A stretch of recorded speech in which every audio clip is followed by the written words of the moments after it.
A'udzubillahi minasyaitonirrajim. Bismillahirrahmanirrahim. Assalamualaikum warahmatullahi wabarakatuh. Alhamdulillahirabbil alamin wassalatu wassalamu ala asyrafil anbiya'i wal mursalin wa ala alihi wa sahbihi ajma'in. Al-Mahmud Allahu jalla jalaluhu wal musalla alaihi Muhammad wa aluhu wal mad'u lahu al bilad wa rijaluhu. Bismillahi abtadi wa bi kitabillahi ahtadi wa bi sunnati nabiyhi Muhammad sallallahu alaihi wasallam aqtadi. Bismillahi tawakkalna 'ala Allah la haula wa la quwwata illa billah. Asyhadu an la ilaha illallah wa asyhadu anna Muhammadar Rasulullah. Alladzina amanu wa hajaru wa jahadu fi sabilillah bi amwalihim wa anfusihim a'zamu darajatan 'indallah wa ulaika humul faizun. Sadaqallahul azim. Alhamdulillah, bersyukur kepada Allah Subhanahu Wa Taala kerana atas kemudahan yang diberikan pada hari Jumaat ini dapat lagi kita bersiaran secara langsung. Seterusnya dapat kita bersama-sama meneruskan sesi perkongsian, sesi perbincangan, sesi melapah Al-Quran berdasarkan asbab yang kita boleh sama-sama raikan sebagai satu bentuk ilmu yang bukan sekadar kita berada di sini untuk menjadi ilmu-ilmuan, tetapi bagaimana platform ilmu tadi itu hendak kita upgrade menjadi sebuah pelaksanaan, menjadi satu kerja buat yang kita boleh jadikannya sebagai satu landasan yang lurus, bukan lagi menjadi satu angan-angan, bukan lagi jadi satu persangkaan, tetapi dia menjadi satu formula kehidupan kita di dalam kita nak melaksanakan tuntutan-tuntutan perintah Allah itu mengikut apa yang dah ditunjukkan oleh Rasulullah sallallahu alaihi wasallam melalui sunnah dan praktikalnya daripada teori yang ada di dalam kitab Al-Quran. Alhamdulillah, saya ucapkan selamat datang kembali kepada sahabat-sahabat. Kebanyakan yang berada di sini boleh kata saya dah kenal, boleh saya dah tahu dah nama-nama yang ada di sini. Terima kasih kepada semua dan saya mohon ampun dan maaf atas kelewatan kita bersiaran pada pagi ini. Dah tengah hari dah. Pada sebelah tengah hari ini kerana ada beberapa isu teknikal melibatkan connection dengan Facebook sebentar tadi. Apapun itu bukan alasan. Mudah-mudahan apa yang nak disampaikan pada hari ini memberikan kita manfaat yang lebih besar, memberikan kepada kita sedikit sebanyak pertambahan ilmu untuk kita jadikannya sebagai satu rujukan, sebagai satu bentuk maklumat yang boleh kita jadikannya sebagai sedikit sebanyak nasihat bagaimana untuk kita mengembalikan balik keluarga kita, diri kita, setiap orang yang berada di dalam rumah tangga kita supaya mereka mengikut apa yang dah ditetapkan Allah melalui Al-Quran dan sunnah yang ditunjukkan oleh Rasulullah sallallahu alaihi wasallam. So kita kembali kepada topik yang kita nak bincangkan pada hari ini. Sebelum saya pergi jauh lebih lanjut, suka untuk saya nak nampakkan kepada sahabat-sahabat semua panggilan akhir untuk program parenting Al-Quran Minded yang akan kita adakan pada esok hari, 2 sesi sahaja, sebelah pagi dan sebelah petang. InsyaAllah silibus yang kita akan sampaikan adalah apa yang dah pun kita jelaskan pada episod ataupun siri yang sebelum ini. Last kita buat pada akhir tahun lepas, 2020. Dan pada tahun ini, expectation saya sekiranya ramai daripada yang hadir pada esok hari itu adalah daripada kalangan-kalangan batch yang pertama dan kedua. Jadi mungkin kita akan buat sedikit penambahbaikan susulan daripada apa yang dah disampaikan pada sesi yang lalu. Tetapi kalau kata ada ramai yang baru, di situ kita akan mixkan apa yang kita dah upgrade, apa yang kita dah update, sedikit sebanyak ilmu yang dah ada basic pada sahabat-sahabat yang sebelum ni ditambah baik kualiti dan juga kefahaman yang baru. So, di sini ada ruang lah. Ruang untuk kita sama-sama bukan sekadar kita dapatkan ilmunya, tetapi setiap apa yang kita salurkan melalui program parenting Al-Quran Minded itu, di situlah juga ruang sedekah dan juga amal jariah dalam bentuk wakaf yang akan disumbangkan terus semuanya kepada pembangunan rumah pengasih warga prihatin. Jadi ia adalah saluran ilmu. Kalau kata bicara maqasid ini, mungkin ilmu yang kita kongsikan setiap minggu adalah ilmu yang kita hanya nampakkan sekadar surface, tetapi pada esok hari Kita akan go deeper, kita akan masuk lebih dalam, kita akan pergi secara harfiah dan kita akan melihat setiap ayat-ayat itu, dan mungkin kerana dia dalam bentuk face to face walaupun secara online, dalam bentuk orang kata aplikasi Zoom, di situ ada ruang untuk kita bertukar-tukar pandangan dan juga mendapat perkongsian secara dua hala. Jadi di situ lebih banyak ilmu yang kita boleh tambah dan juga semuanya berdasarkan asbabun nuzul. Ada kesan dan pesan, ada ayat-ayat yang kita boleh perjelaskan lagi berdasarkan asbab. Ada orang tanya soalan ni, di situ ada ruang untuk kita hujahkan lagi, lapah lagi, jelaskan lagi. Dan insya-Allah program yang akan kita sampaikan mudah-mudahan menjadi satu jalan keluar kepada ibu dan bapa yang mana yang sedang mencari bagaimana teknik dan taktik terbaik untuk mendidik anak-anak berdasarkan akhlak Al-Quran yang ditunjukkan formulanya di dalam kitab Allah. Walaupun sesinya pendek, taklah kita kata kita boleh lapah semua ayat Quran itu dalam satu masa. Ada 6,236 ayat Al-Quran yang nak kita bentangkan. Tapi yang kita ambil berdasarkan isu dan topik semasa yang mudah untuk kita hadam dan kita apply sedikit demi sedikit dalam rumah tangga kita dulu. So ada dua program, satu Al-Quran, satu lagi akhlak, dan bagaimana dua-dua ini nak dikombinasikan, nak diletakkan dalam satu silibus yang boleh kita laksanakan. Applicable, satu sains gunaan, applied science yang boleh kita manfaatkan. So Al-Quran bukan lagi bacaan yang kita jadikannya angan-angan. Al-Quran jadi satu bentuk peta. Macam mana kita nak gunakan peta ni? Macam mana kita nak berjalan menggunakan ayat-ayat Allah ini? Dan seterusnya, setiap ayat-ayat itu menghubungkan kita kembali balik kepada perjalanan sirah, sunnah, strategi yang Nabi SAW pernah tunjukkan.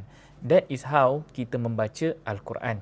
Kerana selama ini kita dididik, kita diajar, kita disekolahkan menggunakan silibus Al-Quran hanya sebagai bacaan semata-mata. So hari ini harapan kita nak mengubah mentaliti yang dah lama ditanam daripada zaman nenek moyang kita, yang Al-Quran itu hanya menawarkan kita ganjaran pahala yang kita angan-angankan saja. Baca Quran mesti untuk kita dapatkan ilmu. Baca Quran mesti untuk kita dapatkan formula yang Rasulullah pernah dapat. So rugi kalau kata sampai hari ni umur dah tua tapi kita masih lagi belum membacanya berdasarkan bacaan yang hak, mengikut apa yang Rasulullah pernah gunakan dan pernah menjadikan kejayaan umat-umat terdahulu berdasarkan formula kitab sebagai sesuatu yang pasti. Bukan angan-angan. Nabi dapat Al-Quran 23 tahun. Nabi run Al-Quran itu word by word, bit by bit, sedikit demi sedikit, sampailah Quran itu kafah, diturunkan sepenuhnya, sampai Allah redha Islam itu sebagai satu din, cara hidup yang kita pula kena teruskan. So andai kata kalau kita masih lagi membacanya dengan kita merasakan membuka Quran itu kita sudah mendapat pahala, membuka Quran itu kita dah rasa tenang semata-mata dengan membacanya, dengan alunan dan lagu-lagu yang kita dendangkan, tetapi di situ kita masih kehilangan satu hikmah, iaitu teknik dan taktik bagaimana kita nak menjalani kehidupan kita 100%. Bukan sikit-sikit, bukan ambil, orang kata celup bar, kita ambil sini sikit, kita ambil sana sikit, tapi hakikatnya kita masih lagi jadi orang yang lost. Orang yang lost, orang yang tidak memahami, orang yang tidak faham, orang yang hilang arah tuju, orang yang sesat dalam agama dia sendiri. So kita tak nak jadi golongan yang macam ni. Kita tak nak jadi orang yang rugi, kita tak nak jadi orang yang hanya mendapat Al-Quran tetapi tidak melaksanakan tuntutan-tuntutannya. Samalah konsepnya kita mengabaikan Al-Quran. Samalah konsepnya kita membuang Al-Quran ini di belakang dan kita hanya fokus menggunakannya untuk tujuan-tujuan tertentu semata-mata.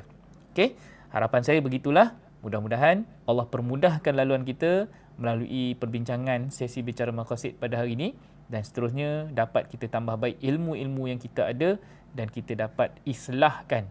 Itu kunci dia, islah. islah daripada kita yang lalu, kita yang lama, kita yang dahulu, untuk menjadi orang yang lebih baik, insya-Allah. So kita pergi kepada topik hari ini. Perbincangan kita hari ini adalah berkenaan dengan Al-Quran, yang mendidik kita melalui sunnah dan sejarah. Ada beberapa keyword yang kita nak kena ambil daripada tajuk yang pendek ni. Pertama, Al-Quran. So kenapa kita kena merujuk kepada Al-Quran?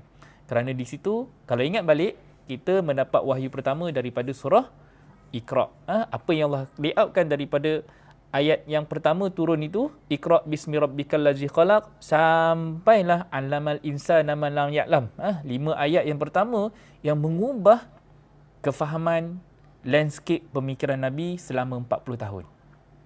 Hanya dengan Iqra saja Nabi berubah. Nabi nampak arah tuju yang baru. Dimensi membawa cara hidup yang lebih baik daripada fahaman-fahaman jahiliah yang ada ketika itu. So macam mana Iqra ini mampu mengubah persepsi dan juga perspektif pandangan Nabi tentang keduniaan, tentang hidup di atas bumi ni. So mesti ada yang kita kena gali, kita kena cari. Sehinggalah turunnya ayat seterusnya yang menampakkan inna ila rabbika ruj'a. Inna ila rabbika ruj'a. Sesungguhnya inna ila kepada rabbika pengatur engkau, ruj'a rujukan. Kalau kata di situ kembali, rujuk ni maksud dia kembali. Tetapi macam mana kita nak kembali? Bagaimana kita nak kembali kepada pengatur kita? Kita nak kembali kepada Tuhan. Kalau terjemahan dalam tu Tuhan. Tapi saya lebih prefer kita menggunakan Rabb itu sebagai pengatur. Allah sebagai Rabb. Allah Rabbul Alamin. Allah sebagai pengatur sekalian alam. Macam mana Allah mengatur alam ini? Macam mana Allah mengatur bulan dan bintang, matahari, siang dan malam, bumi yang berputar, dan seterusnya bagaimana bumi ini sendiri menjadi sebahagian daripada sistem yang kita hari ini berada di atasnya dan tidak ada sebarang yang melibatkan rotation ataupun pusingan zaman yang berlaku di atas dunia ini ada berlaku khilaf. Yang melakukan kerosakan di atas muka bumi itu adalah manusia itu sendiri. Allah sediakan alam, Allah sediakan lapangan, Allah sediakan dunia untuk kita semua ini bekerja dan Allah melihat bagaimana kita melaksanakan perintah-perintahnya. So sekarang kita nak melihat Allah dah bagi kat kita satu jalan, Allah dah bagi kat kita satu kitab, Allah dah bagi kita satu rujukan, tapi bagaimana kita bersikap? Ni kembali kepada sikap. So mendidik manusia ni, mendidik kita ni adalah menggunakan kaedah ataupun pembentukan akhlak. Itu cerita tentang sikap. So kita kena check balik diri kita. Bagaimana selama ni kita bersikap dengan Al-Quran? Bagaimana selama ni akhlak kita dengan Al-Quran? Bagaimana kita hari ni menggunakan Quran itu sebagai satu formula, satu peta yang Allah dah bagi kepada kita. Adakah kita buang dia saja macam tu, ataupun kita hanya jadikannya sebagai satu bacaan, ataupun kita cuma mengejar pahala semata-mata, tak faham pun tak apa, atau kita hanya jadikannya sebagai hiasan. So yang mana satu kita? Adakah kita jadikannya sebagai satu bacaan untuk anak-anak kita, tapi mak bapaknya dah khatam, dah selesai, dah rasa selesai dah urusan kita dengan Al-Quran, dah habis dah kita punya orang kata tanggungjawab dengan Quran. So kita cuma mendidik anak-anak kita, pandai pesan tapi kita sendiri tak faham apa yang kita sampaikan kepada anak-anak kita. So tang sini yang kita nak kena sama-sama rujuk apa sebenarnya mesej yang ada di dalam Quran, terutamanya melalui sunnah dan sejarah. Buka Al-Quran, kita akan membaca surat-surat yang Allah kirimkan. Ada 114 surah, ada 114 surat. Ada surat-surat itu dengan tajuk-tajuk dan topik-topik yang ditulis. Nabi dah susun semua ayat-ayat yang turun itu selama 23 tahun dalam bentuk chapter. Dalam bentuk satu, orang kata susunan. Dalam bentuk satu mushaf. Yang mana daripada wahyu yang turun pertama kali pada kepada Rasulullah di Gua Hira itu, walaupun duduk di chapter yang 96, surah yang ke-96, Surah Al-Alaq, wahyu pertama duduk kat surah 96. Kan? Padahal Fatihah itu wahyu kelima turun, tapi duduk dekat yang awal-awal sekali. Kenapa semua ini kita kena faham? Dan kenapa dia disusun sebegitu rupa? Tidak lain, di sebalik ayat-ayat ataupun nama-nama Al-Quran itu ada satu metafora dan juga analogi untuk kita memahami penurunan wahyu itu secara strategi dan juga penyusunan wahyu itu secara mushaf, dan kita membacanya dalam bentuk kita nak mengenal kitab itu berdasarkan isi kandungan yang dah diletakkan, berdasarkan strategi pembangunan insan yang Nabi dah layoutkan. Apabila kita baca Quran, kita akan jumpa cerita sejarah. Awal-awal kita buka cerita Quran ni, dah cerita tentang sejarah. Fatihah, kemudian Al-Baqarah, ayat pertama, ayat yang 1 sampai ke 5 itu frame. Fatihah ada 7 ayat, kemudian Al-Baqarah ada 5 ayat yang pertama. Tu selalunya kalau kita buka mana-mana Quran pun, dia akan bagi satu muka hadapan yang dalam bentuk satu mukadimah. Apa mesej yang Allah nak kita faham? Apa sebenarnya tujuan dan kehendak Allah yang Allah nak bagi kepada kita? Cerita tentang ayat-ayat Al-Quran yang menjelaskan kepada kita strategi-strategi agama. Sebab kalau kita buka surah Al-Baqarah, yang ni saya nak nampakkan kepada semua. Kita buka saja surah Al-Baqarah, dulu kita pernah buka satu topik tentang falsafah Al-Baqarah. Kita pernah buka, kita ada hujah dalam beberapa episod. Kita cerita tentang macam mana kita nak keluarkan diri kita daripada fahaman Al-Baqarah. So kalau kita tengok daripada ayat pertama Al-Baqarah, Alif Lam Mim, Zalikal kitab la raiba fih, hudan lil muttaqin. So ini mukadimah dalam surah Al-Baqarah. Nak nampakkan kepada kita, Zalikal kitab, inilah kitab ni. Ini cerita kitab. Zalikal kitab, ni kitab dia.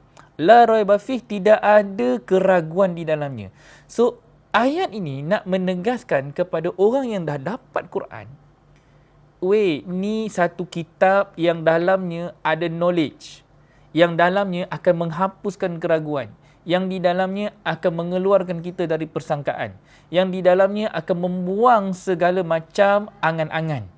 Dia menceritakan tentang hakikat why kita berada di atas muka bumi ini tanpa ragu-ragu. Kita dah rasa duduk kat dunia ni, kita dah jelas. Kita dah nampak visi dan misinya. Kita dah tahu hala tuju kita sebagai umat Islam. So anak kita kalau dia baca Quran tapi dia masih lost, apalagi kalau mak bapak baca Quran tak faham, itu tanda kita sendiri pun tak tahu apa kita baca. Kita hanya mendendangkannya jadi satu syair semata-mata. Kita tak pernah syiarkan lagi Al-Quran ini sebagai satu perlembagaan hidup. So sekarang Allah kata la raiba fi hudan lil muttaqin. Dia adalah satu bentuk knowledge, petunjuk, ilmu hanya kepada mereka yang committed. Hudan lil muttaqin, petunjuk kepada golongan-golongan yang committed. So kita nak kena check, adakah kita ini orang yang committed? Bagaimana komitmen kita kepada Allah? Bagaimana komitmen kita kepada agama? Bagaimana kita ni nak jadi orang yang benar-benar menggunakan kitab ini sebagai satu bentuk pengkajian, penggalian, sebagai satu bentuk formula kehidupan. So saya nak kita baca daripada wahyu pertama, bukan wahyu pertama, ayat yang pertama daripada Al-Baqarah, dan kita akan go through word by word, satu persatu, dan kita akan lihat bagaimana ayat-ayat ini akan kita sampaikan supaya dia lebih jelas. Okey, so insya-Allah sama-sama kita tengok. Okey.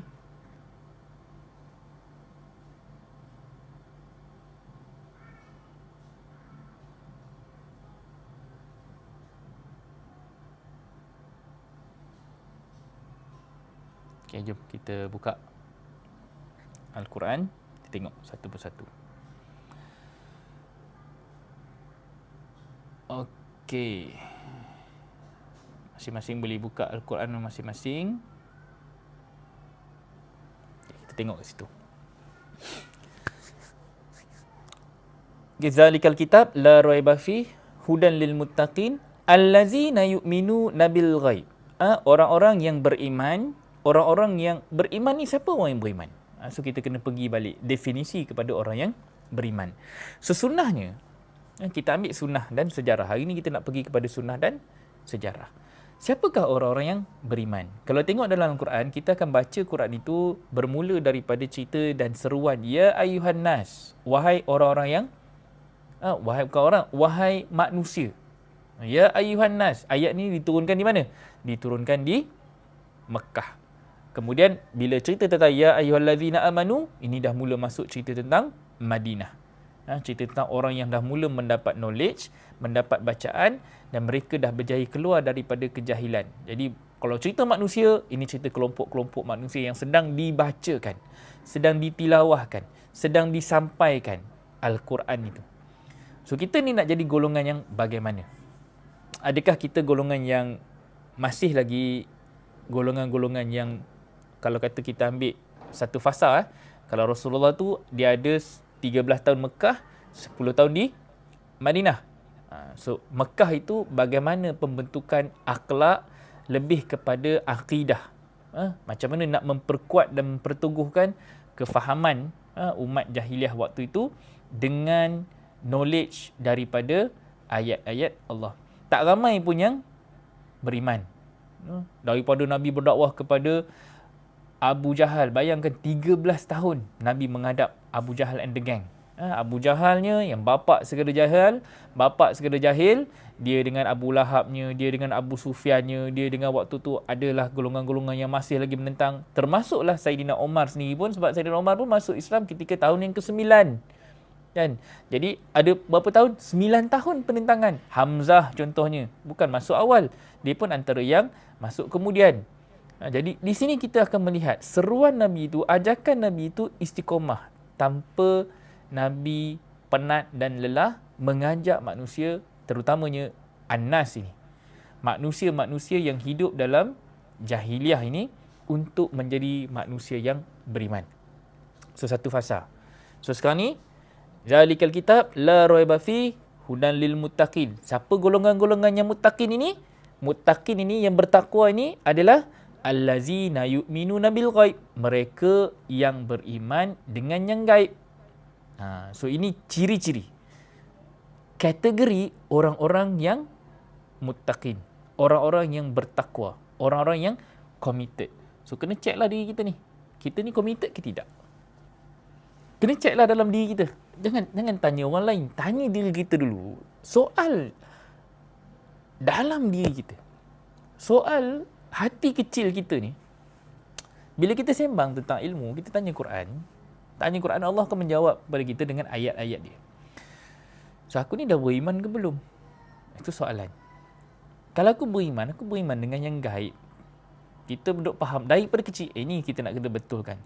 Daripada kecil kat sekolah kita diajarkan yang gaib itu apa? Kita akan beriman dengan yang malaikatnya, Allah yang gaib, malaikat yang gaib contohnya. Kemudian kita beriman dengan syaitan yang gaib. Kita beriman dengan makhluk halus yang ada. Kita diajarkan benda itu ada tak? Ada. Kan? Kita kena percaya benda itu ada. Beriman dengan roh contohnya. Semua ini benda-benda yang diajarkan di sekolah. Tapi hakikat dia, yang kita nak kena beriman sekarang ni, yang first kali adalah cerita tentang ayat-ayat Allah. Ini satu benda yang kita kadang-kadang kita terlepas pandang. Simple. Ketika zaman Nabi, apa yang diturunkan Nabi tidak ada huruf dan baris. Tak ada huruf dan baris. Revelation yang Nabi dapat, Nabi sampaikan. Nabi tilawahkan. Nabi berikan penjelasan. Ayatnya ada dan Nabi hujahkan. Tak ramai penulis wahyu. Penulis wahyu hanya beberapa orang dan Nabi keep it privately. Dan benda itu jadi satu perbincangan dalaman. Zaman kita hari ini, kitab dah banyak. Zaman kita hari ini, Quran itu ada merata. Setiap rumah ada Quran. So kita dapat Quran dalam bentuk yang nyata. Okay? Sesuatu yang asalnya tidak ada baris dan tidak ada huruf, Tetapi kita hari ni dah dapat siap ada resam Uthmani, siap ada baris yang warna-warni, siap ada tempat wakaf dan tempat bacaan tajwid yang dah ditulis, ditunjukkan agar kita membacanya dengan bukan bacaan yang benar, bukan bacaan yang hak, tetapi dengan lagu yang betul. So, macam mana kita nak betulkan benda ni? Macam mana kita nak betulkan fahaman ini? Sebab ayat Allah kata, kita buka balik surah 29 ayat 49. Kita buka balik surah 29, surah Al-Ankabut, ayat 49. Kalau kita rajin baca, okey, kita buka surah tu sekarang. Ni ulang kaji, kita buka surah 29, ayat 49. So, kita akan melihat bagaimana Allah mengatakan dalam ayat ini. Kita dah pernah buka ayat ni, so ingat balik, recall balik. Bal huwal ayatun bayyinatun fi suduril ladzina utul ilma. Allah kata apa? Bahkan ia adalah ayat-ayat nyata. Dia nyata. Ayat ini ayat yang jelas. Fi suduril ladzina utul ilma. Jadi dia menjadi ayat yang jelas di dada orang-orang yang diberikan ilmu. So ilmu, you cannot touch the knowledge. Ilmu ada dalam buku. Hari ni kita bacalah buku. Banyak tak buku? Banyak buku. Artikel, tesis, segala jenis macam makna ni ada di dalam bentuk maklumat. Dalam bentuk, kalau hari ni kita buka Facebook, digitalize. Digital tu maya Dia bukan nyata. Kita nampak dia ada, kita boleh print screen, tapi kita boleh pegang tak? Tak boleh. Boleh pegang screen, tapi ilmunya kita boleh pegang tak? No. Knowledge itu mesti ditransfer ke dalam ni, kepala kita, minda kita, diproses akal kita. Dengan ilmu itu, yang gaib itu, we download it dan menjadi formula. Di situ, dia disimpan kemas di dada. Sebab tu orang kata ilmu ni kena duduk tempatnya di dada. Tapi Al-Quran hari ni ada tak di dada kita? Al-Quran ini tersedia tak di dalam sanubari hati kita sebagai satu petunjuk yang jelas. So kita nak kena check balik dada kita ni.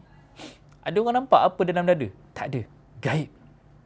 Dia sesuatu yang gaib. But then, dia melekat di dalam pemikiran sebagai satu doktrin, sebagai satu fahaman, sebagai satu benda yang menyebabkan kita jelas yang hak dengan yang batil.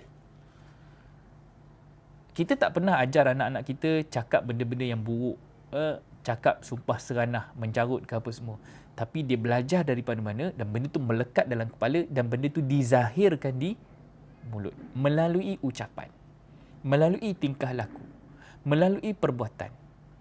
Itu benda yang batil melekat dalam jiwa anak, melekat dalam jiwa kita. Dan begitu juga Quran. Dia adalah sesuatu yang gaib, dia sesuatu yang tidak nampak.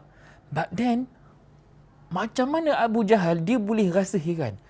Macam mana Muhammad ni dia boleh bagi orang berubah daripada mengikut fahaman nenek moyang, dia boleh bertukar mengikut apa yang Muhammad sampaikan. Terus dia katakan Muhammad tu sihir. Orang yang ahli sihir, yang dah menyihir mereka yang berada di sekeliling masyarakat jahiliah tu, yang mengikut Nabi Muhammad. So kita hari ni pun benda yang sama. Hari ni, kalau kata kita mengajak kepada kebaikan, kita mengajak kepada sesuatu yang gharib. Gharib ini pelik. Sesuatu yang rare. Sesuatu yang tidak ada pada waktu ini dalam bentuk contemporary.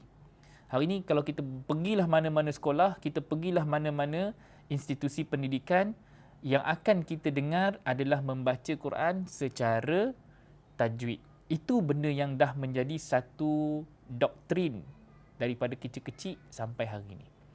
Tak ada lagi orang yang mengajak kita membaca Quran daripada kecil. Keluar perut mak, kan? Kalau kata kita keluar daripada perut mak kita, kita azan, tak ada mak bapak kita tu dia akan jelaskan kat kita apa sebenarnya maksud azan ni. Kalau bapak tu mengazankan anak atau mengiqamahkan anak, dia baca Allahu Akbar, Allahu Akbar, mak bapaknya faham tak apa yang dia baca? apa yang diucapkan. Seruan azan itu sendiri, apa mesej yang ada di sebalik harfiah setiap ayat yang kita lafaz. Kita solat, kita suruh anak kita solat bermula 7 tahun. Tetapi adakah kita sebagai mak bapak, kita detailkan kepada anak-anak, kenapa kita kena solat? Seruan di sebalik azan. Setiap patah bicara yang kita sebutkan di dalam waktu solat, bermula daripada takbir, sampailah kita memberi salam. Apa yang anak-anak kita kena faham? Daripada doa iftitahnya. Setiap ayat-ayat doa iftitah itu dijelaskan frame solat itu sendiri. Why kita kena kata inna solati wa nusuki wa mahyaya wa mamati lillahi rabbil alamin? Di mana ayat itu berada di dalam kitab? Fatihahnya, apa frame yang Allah sediakan, layoutkan dalam Fatihah? Kenapa kita kena baca Fatihah? Wajib baca Fatihah. Dan kemudian ada ayat-ayat lazim yang kita kena bacakan. Kenapa kita kena baca di dalam rukuk? Kenapa kita kena baca di dalam iqtidal? Apa yang kita bacakan ketika sujud? Apa yang kita bacakan ketika duduk antara dua sujud? Sampailah kita bersyahadah di dalam tahiyat awal dan tahiyat akhir, sehinggalah kita memberikan salam.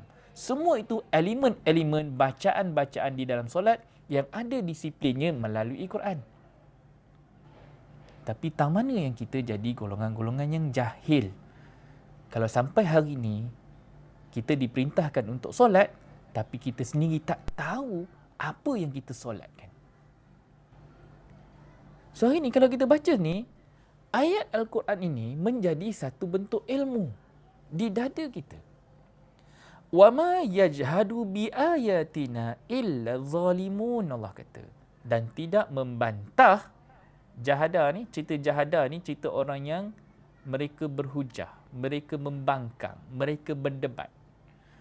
Ayat-ayat kami kecuali orang-orang yang zalim.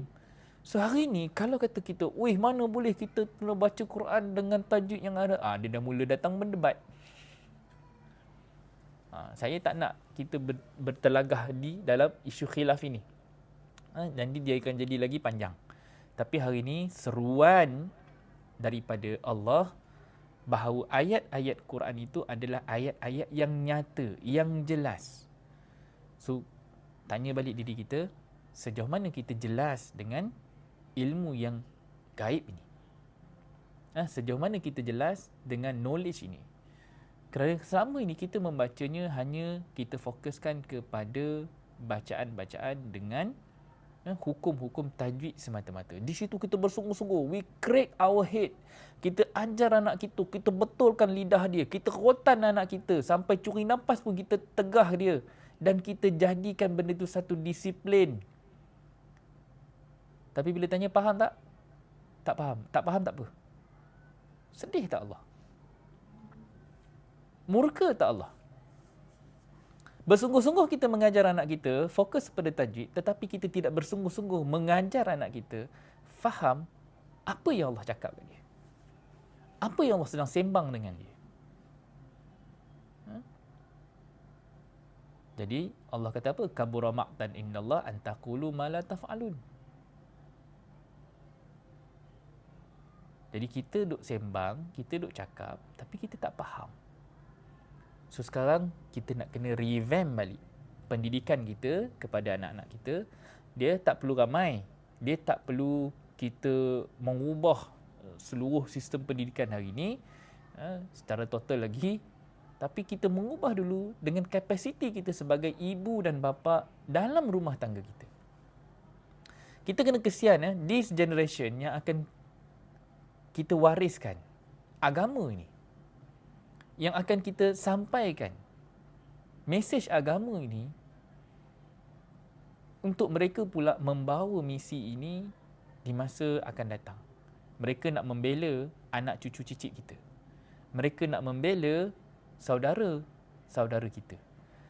Tapi kalaulah basic tentang ayat-ayat Allah ni pun kita tak faham, kita tak kenal, kita tak memahami dengan jelas, apa lagi yang kita harapkan dalam bentuk perkara-perkara yang lain.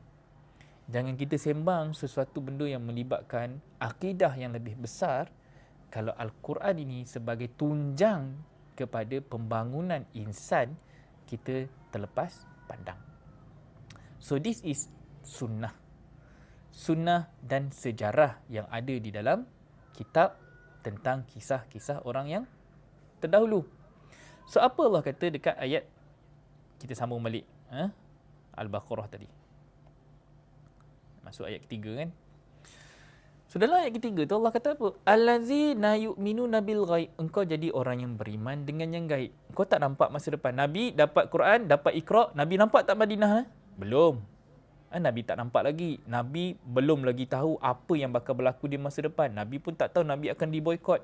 Nabi pun tak tahu macam mana Khadijah akan meninggal. Nabi tak tahu macam mana akan berlaku dalam perang Badar, perang Uhud semua. But he run Quran itu. Step by step. Tartil Allah kata. Nabi buat pelan-pelan. Achieve, turun ayat lain.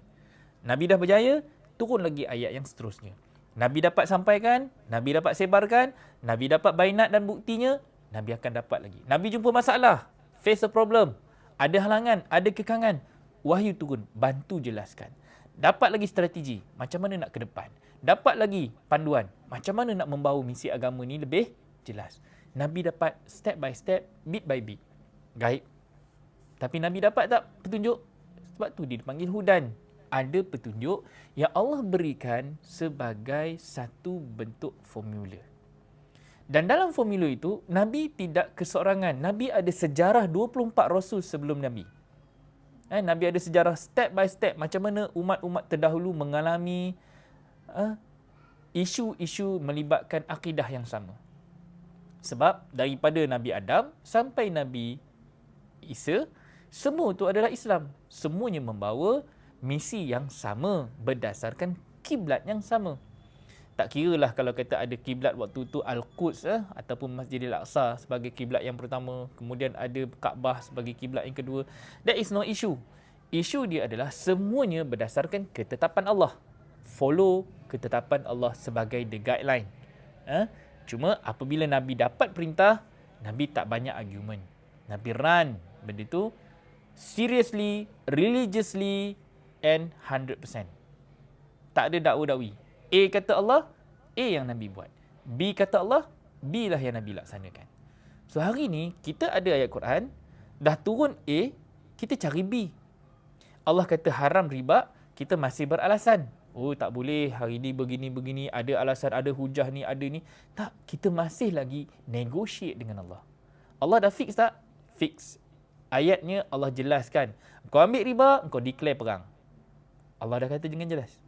Tapi kita masih berani lagi negotiate dengan Allah. So kita hari ni nak kena cari jalan. Bila Allah kata orang-orang yang beriman dengan yang gaib ini, something yang ayat-ayatnya ada mutasyabihat, ada muhkamat. Ada 6, 2, 3, 6 ayat yang kita baca, dia akan membawa dimensi yang sangat luas. Kita baca ayat ni hari ni. Minggu depan kita baca ayat sama, jadi lain. Tahun depan kita baca ayat sama, jadi lain. Ayat yang turun pada zaman Nabi, hari ni kita baca pada zaman kita, dia akan mengubah perspektif sesuai dengan keadaan dan isu semasa di zaman kita. Itu Quran. Ia hidup sepanjang zaman. Jumutnya kita baca Quran, fix. Oh yang ni dah ditulis oleh ulama-ulama terdahulu, maka kita kena berpegang berdasarkan pandangan mereka. So kita akan jadi orang yang jumut. Kita tak berkembang. Kita bergantung kepada fahaman dan doktrin lama diinstal kepada kita dan kita tak berani membacanya menggunakan furqan yang Allah bagi kepada kita sesuai dengan istilah yang Allah nampakkan. Al-Quran itu hudan linnas wa bayyinatin minal huda wal furqan. Itu 3 elemen Quran. Dia sebagai hudan, petunjuk, dan dia menjadi bainat. Tadi kita baca ayat-ayat yang jelas. Macam mana hudan tadi tu, petunjuk tadi tu, Allah nak jelaskan kepada kita. Kita kena melihat alam sebagai satu bentuk penjelasan. Kalau Allah kata dalam Quran, umat-umat terdahulu begini, begini, begini. So kita tengok umat-umat sebelum kita. Apa yang berlaku kepada Israel contohnya. Kita cerita tentang Bani Israel kan? Dan hari ini kita tengok macam mana Bani Israel yang ada di depan mata kita. Itu umat terdahulu tak? Ya. They run 110 tahun dengan menggunakan formula Taurat. Yang mereka cuma dapat 10%. Allah sebut tak dalam Quran? Ada dalam Quran. Mereka dapat 10%. Not more than 10% sebenarnya. Tak sampai pun 10%. Tapi mereka run that 10% 100%. Faham They run that 10% 100%. Sekali lagi saya ulang. They run 10% yang mereka dapat. Mereka buat 10% itu walaupun 10% daripada Quran. Kita hari ni dah dapat Quran 100%. Tapi mereka dapat 10% but they run totally. Kafah. Apa jadi pada mereka? Mereka berjaya. Dan mereka sedang menguasai dunia. Kita pula hari ini ada Quran depan mata. Allah dah bagi 100%. Ayat-ayatnya not tempered, tidak berubah, tidak diubah, tetapi diolah cara dan teknik bacaannya. So yang malang ni siapa? Kita. Kita dapat 100%, but we run 10%. Apa 10% kita buat? Kita hanya solat, kita hanya puasa, kita bayar zakat, kita pergi haji. Pada kita, itu dah cukup Islam. Mana pergi 90% lagi yang ada dalam kandungan Quran yang kita dah buat. Kalau kita baca pun hanya kita baca tujuan dengan harapan kita masuk pahala, tapi kita tak faham pun tak apa. Jauh tak kita punya mentaliti? Kita dah menjadi balik golongan-golongan yang jahil. Sama macam zaman Nabi dulu, ada kitab tapi tak faham. Ada Taurat, ada Injil, Nabi pun pening. Tauratnya ada, Injilnya ada, tapi yang depan dia ni semua buat apa pun tak berdasarkan apa yang Allah kata. So ayat yang kedua, Allah cakap wa yuqimunas solah. Mereka ini mendirikan solat. Bukan berdiri solat. Berdiri solat semua orang boleh buat. Bangun, takbir, Allahu Akbar, selesaikan 2 rakaat, 3 rakaat, 4 rakaat, habis. Berdiri solat senang. Tapi mendirikan perintah solat, itu yang tak ramai orang buat. Kerana dalam solat dibacakan Fatihah. Dalam solat dibacakan Quran. Semua itu perintah-perintah Allah yang nak ditegakkan. So, bila kita tak faham apa yang dibaca dalam solat, kita tak tahu apa mesej Allah dalam solat. Sebab solat ini kita dengan Allah. Allah sedang bercakap dengan kita. Itu solat. Baca Quran. Allah sedang berbicara dengan kita. Itu membaca. Dengan menggunakan Quran sebagai satu panduan daripada Allah. So, apabila Allah bercakap dengan kita, kita tak faham apa Allah cakap. Yang masalahnya kita ke Allah? Allah memang dah bagi ayat untuk suruh kita baca.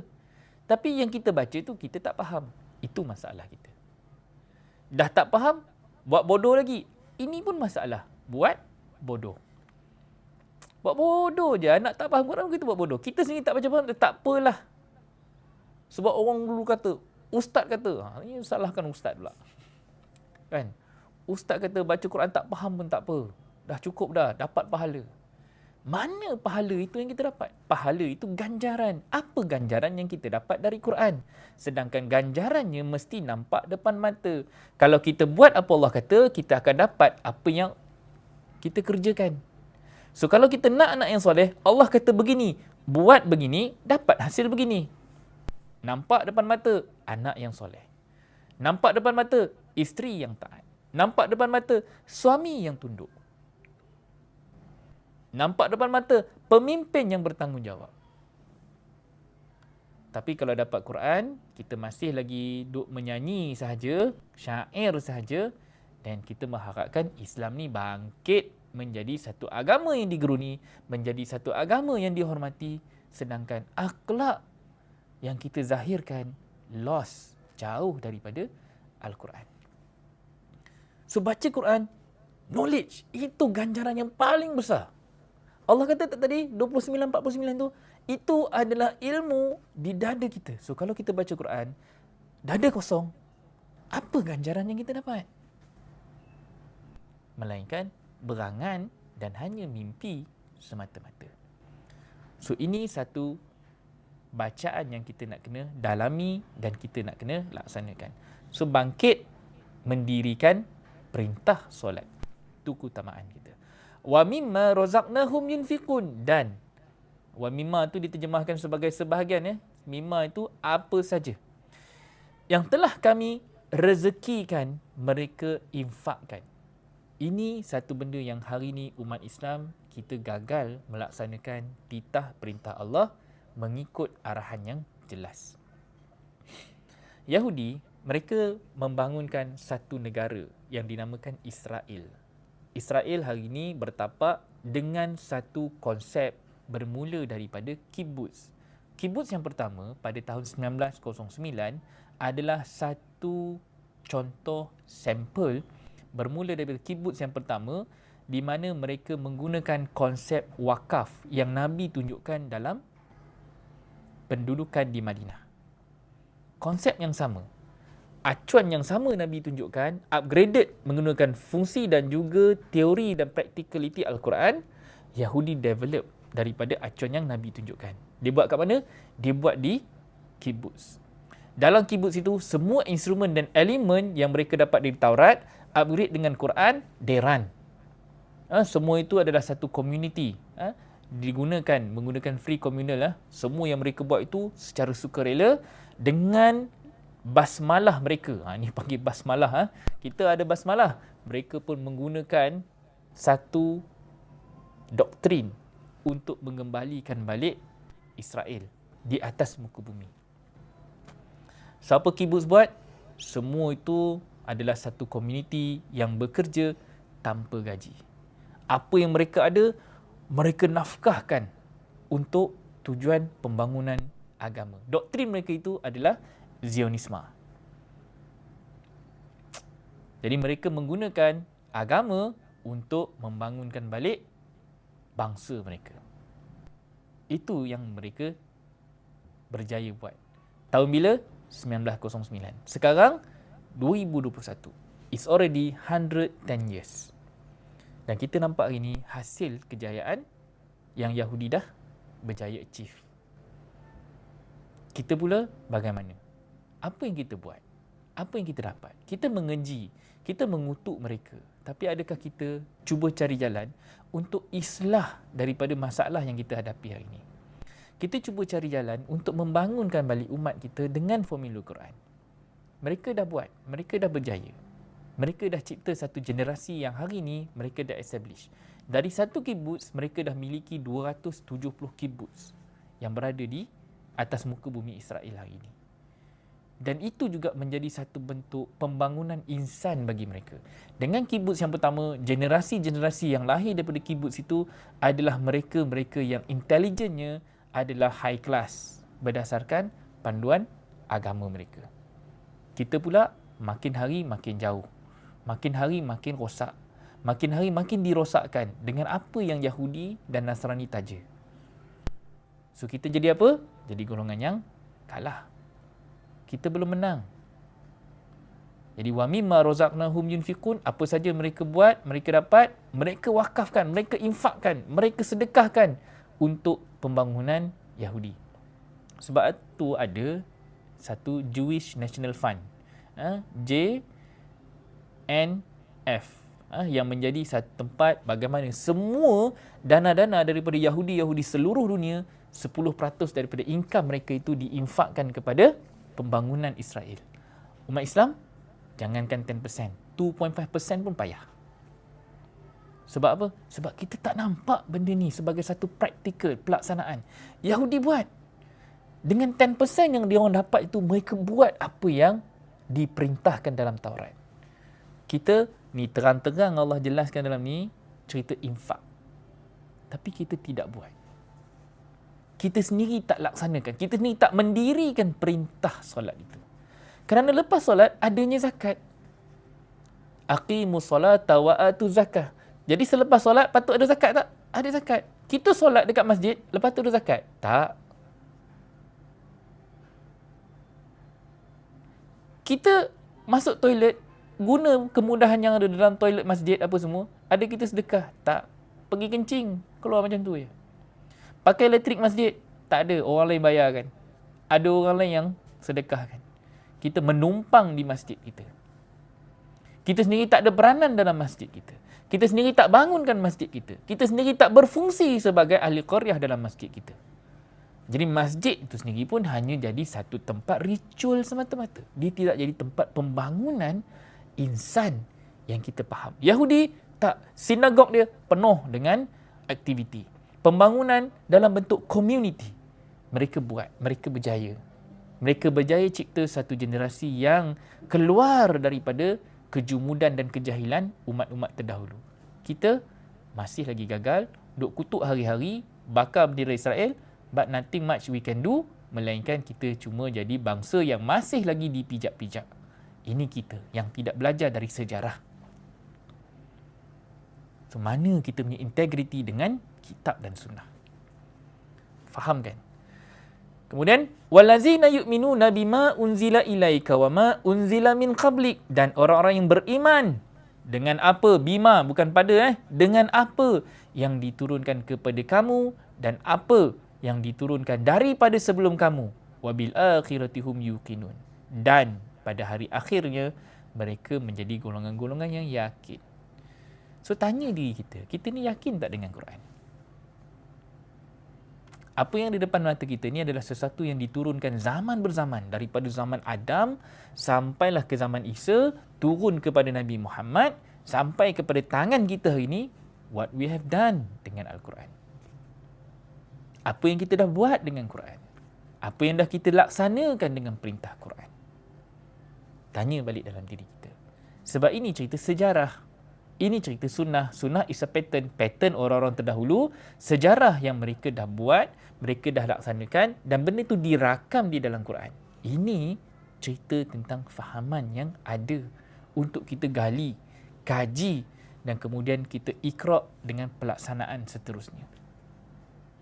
Ulaika ala hudan min rabbihim. Mereka itu di atas panduan daripada Rabb mereka. Ingat, tadi saya bacakan surah 96 tadi ada inna ila rabbika ruj'a.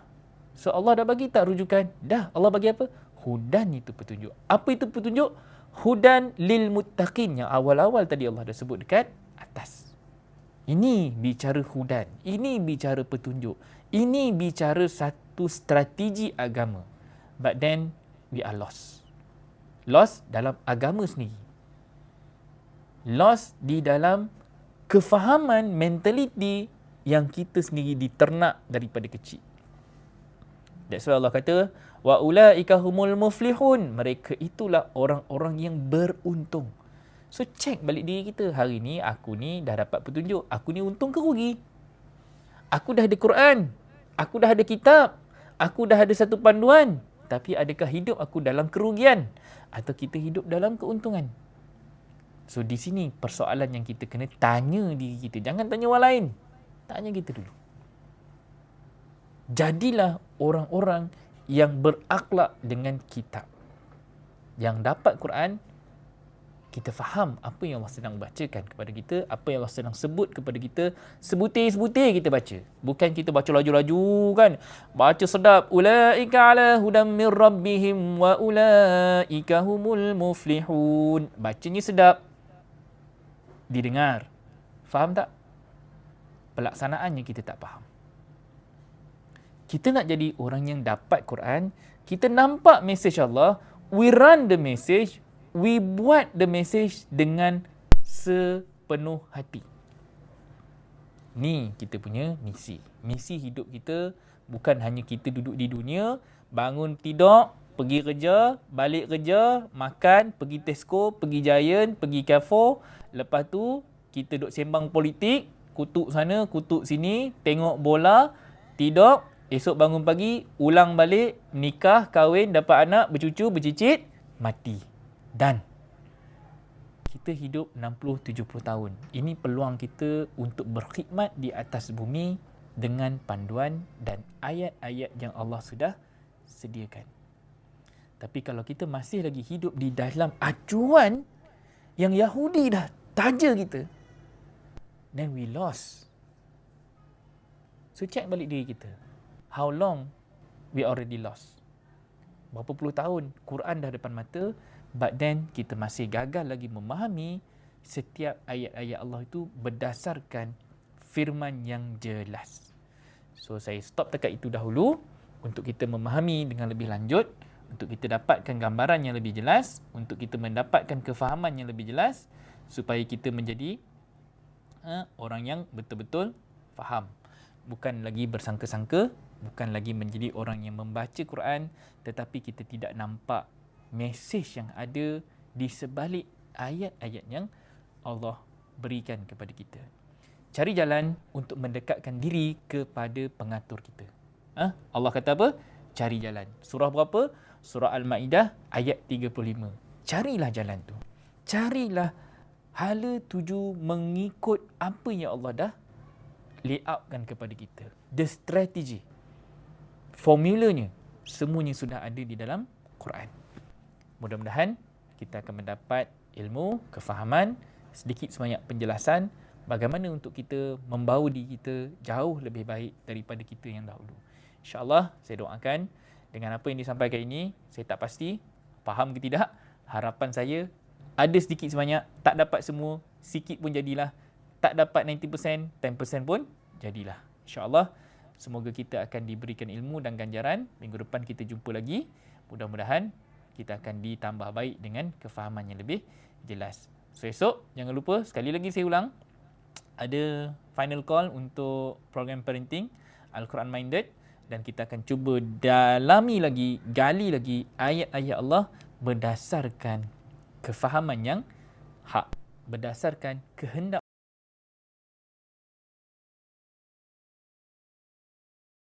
ana wa yahfazuna walhamdulillahi rabbil alamin. Yang baik itu datangnya daripada hidayah, petunjuk, anugerah ilmu daripada Allah.